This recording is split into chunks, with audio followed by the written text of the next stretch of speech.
Schopenhauer's. He says, when you reach a certain age, and he wrote this when he was in his 60s or so, and look back over your life, it seems to have had an order. It seems to have been composed by someone. And those events that when they occurred seemed merely accidental and occasional and just something that happened, turn out to be the main elements in a consistent plot. So he says, who composed this plot? And he said, and just as your dreams are composed by an aspect of yourself of which your consciousness is unaware, so your whole life has been composed by the will within you. And then he says, just as those people whom you met by chance became effective agents in the structuring of your life, so you have been an agent in the structuring of other lives. And the whole thing gears together like one big symphony, he says, everything influencing and structuring everything else.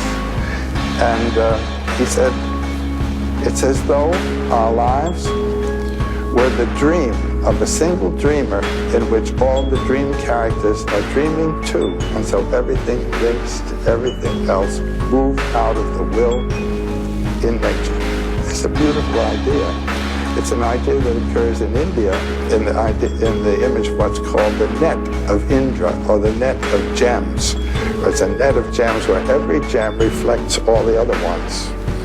And they also have the idea of a spontaneous and simultaneous arising. Everything arises in relation to everything else, and so you can't blame anybody for anything.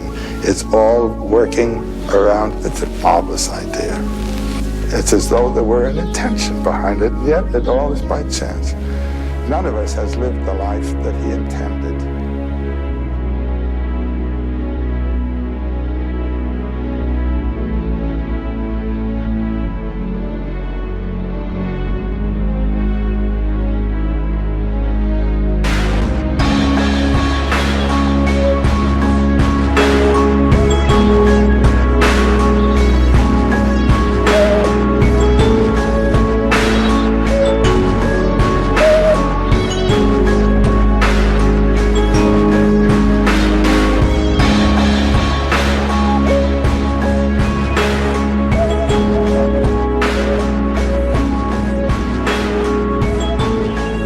This is the doctrine, the highest doctrine of Mahayana Buddhism, which you could call the doctrine of the mutual interpenetration of all things, or the mutual interdependence of all things.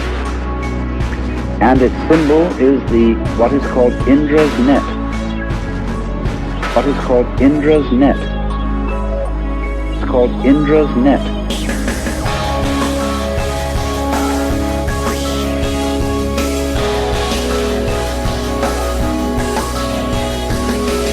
Imagine at dawn a multidimensional spider web,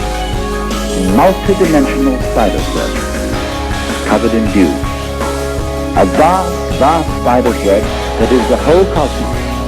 It is not only a kind of a flat thing, but a solid thing, and they're solid in 4, 5, 6, and n dimensions. In 4, 5, 6, and n dimensions. Covered with jewels of dew, all of which have rainbow coloring, and every drop of dew contains in it the reflection of every other drop of dew. Contains in it the reflection of every other drop of dew. And since every drop of dew contains the reflections of all the others, each reflected drop of dew contains the reflections, you see, of all the others, and so ad infinitum. Now this is the Mahayana vision of the world.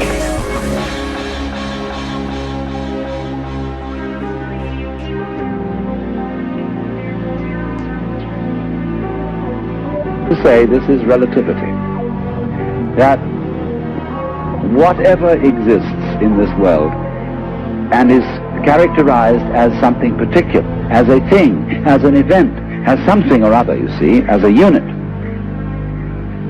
this does not exist without all other such things and events. So that you might say any one event implies all events.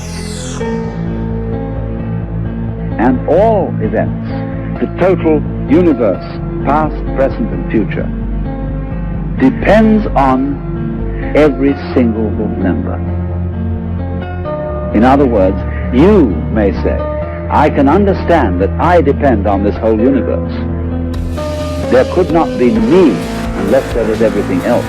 It is harder to see the correlate of that the whole universe depends on me. You might say, well, how can that be? Because I come into being, and then I go out of being, and before I was born, I'm sure the universe was here, and after I die, I'm sure it will go on. How can you say then that the whole thing depends on me? I may put it more exactly. You see your parents now. Some of your parents may be alive, but some of your parents may be dead. Without your parents, you would not have come into being. So you depend on your parents, even when your parents have gone. So everything, even when you disappear, the universe will still depend on you, on your having been here. Or you have not yet arrived, it depends on your going to be here. The whole universe depends on him, and it depends equally on every fruit fly, every gnat, every vibration of every gnat's wing, and it depends on every last electron, however brief its manifestation may be. That everything that there is implies everything else. That everything that there is implies everything else.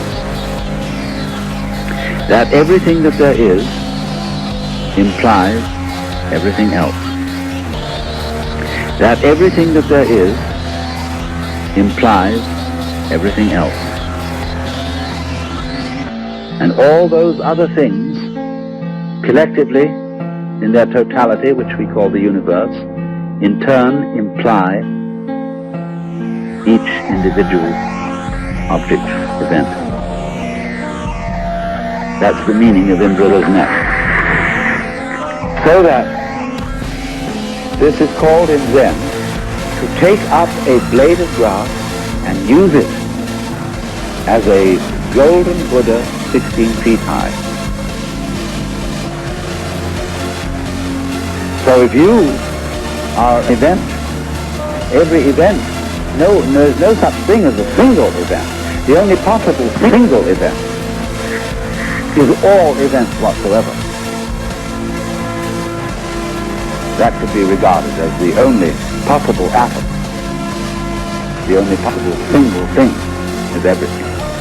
We know what we are only in relation to what we aren't. We know of the sensation of oneself only in relation to a sensation of something other. And your life, however short, everything depends on it. If that did not happen, nothing would happen.